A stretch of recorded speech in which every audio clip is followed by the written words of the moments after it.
Ang diskarte sa mabagal na pagsisimula ni Gervonta Tank Davis ay muntik na nagdulot sa kanya ng pagkatalo sa laban niya kontra kay Lemon Roach para sa titulo ni Davis na World Boxing Association Lightweight World Title Belt.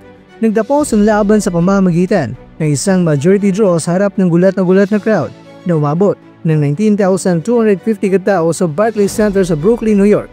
Nanatili ang titulo ni Davis sa isang laban na nais siyang kalimutan kaagad na dalawang mga hurado ang nag-score ng 114-114 tabla, habang ang ikatlong hurado naman ay nagbigay ito ng score na 115-113 pabor kay Davis. Pagkatapos ng laban, ganito ang sinabi ni Davis, "Magaling na boksingero si Roach. Tulad ng sinabi ko dati, may lakas ang kanyang mga suntok. Isang aral ito. Sana magka-rematch kami. Alam niyo ba mga kwento sa laban ay merong kakaibang pangyayari na maaaring nagbago na takbo ng laban. Nag-voluntary kneel down kasi itong si Davis sa round 9 patapos tamaan ng jab, ngunit hindi tinawagan ng referee na Steve Willis na knockdown para kay Roach. Inimungkay ni Davis ang dahilan ng kanyang biglang pagluhod ay dahil sa grease na mula sa kanyang buhok na pumasok sa kanyang mata. Nagpatuloy ang laban ng walang penalty, ngunit ang knockdown sana ay maring nagbago sa laban at papabor kay Roach. Ayon pa kay Davis, na 2 araw pa lang ang nakaraan, pinaayos ko ang buko at nalagyan ng grease. Nang nagsimula kong nagpapawis, doon na pumasok ang grasa sa aking mga mata. Ayon pa kay Roach, kung bigla kang luluhod at binalangan ng referee ay dapat tinawag na knockdown niyon. Kung iyon ay knockdown, panalo ko sa laban. Pero sa uli ay nakala ko na ako ang panalo sa laban." Sa kabila ng pagsuporta ng crowd kay Davis, hindi nagawa ni Tank na ibigay ang highlight reel finish na inaasahan ng mga tagahanga mula sa kanyang pagiging taga Baltimore. Sa halip, tumayo itong si Roach sa gitna ng laban, tinanggap ang mga malalakas sa mga suntok mula kay Davis at tumugon ng mga suntok na ilawang napagulat kay Davis, uli pati na rin sa mga nanonood. Ang kilalang matyagang si Davis ay nagsimula ng mabagal sa mga unang rounds habang hinihintay niya na magkamali si Roach na kanyang mapapakinabangan, ngunit tumagi si Roach na bigyan si Davis ng pagkakataon para kontrahin siya at patuloy na nagpasiklab.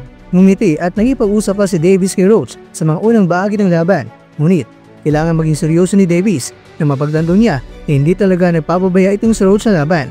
Si Davis ay isa sa mga faces of boxing, ngunit muntik nang nawala ang kanyang titulo sa isang hindi kapani-paniwalang performance. Pagdating sa kalagitnaan ng laban, nawala ang ngiti ni Davis at napagtanto niya ay nasaan niyang knockout ay hindi magiging madali. Sinimula ng kampiyon na magpabilis ang mga galaw upang makapaglikad ng mga openings, ngunit tumindig si Roach at tinamaan ng kampiyon ng mga counters at mga kombinasyon. Karamihan naman ng mga suntok ni Davis ay pinupunteriya niya ang katawan, habang itong si Roach naman mga kwento ay patuloy na sumusulong at nagpapakawala din mga power punches. Si Roach ay patuloy na nag-counter kung hindi na umatake itong si Davis. Sa round 8, tinamaan ni Roach si Davis gamit ng isang counter right hand. Bagamat hindi naman nasa tunay na panganib si Davis, pero ipinakita ng counter punch na yon na hindi siya maaaring magpapatuloy ng walang pag-iingat. Ang sabi nga ni Davis, "Napakaramdam ko, pinapalambot ko siya habang tumatagal ang laban, ngunit patuloy siyang sumusulong, kaya't ayaw kong magkamali. Naging maingat ako."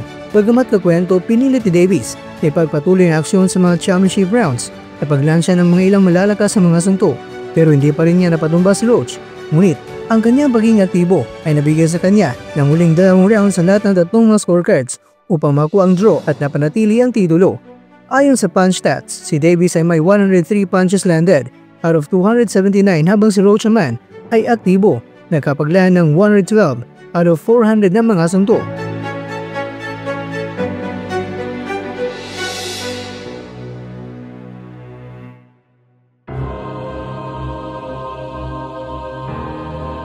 Mga kwento, naging sobrang prangka naman itong si Garcia na si Davis ay talo raw talaga. Ang isa sa mga napagulat sa kanya ay ang napaka-weirdo na ginawa ni Davis sa ibabaw ng lona. Sinabi pa niya, ang ginawa ni Davis sa mundo ng boxing ay talagang kahiyaya.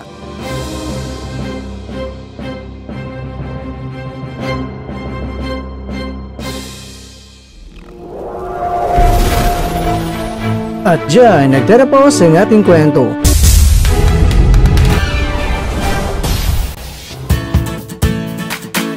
Maraming salamat mga kakwento sa inyong panonood. Pero baka naman mga kakwento ay nagustuhan niyo po ang kwento natin ngayon. Baka pwede niyo po akong mabigyan dyan ng like, subscribe at pa-click na rin sa bell button.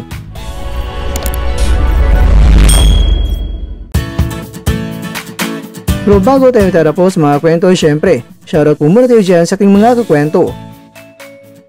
Kaya kwentong Kalami Adventures. kay kwentong Edric Acero, kay kwentong Edgar Tiberio, at ikaw kwentong nanonood ngayon, shoutout sa iyo dyan.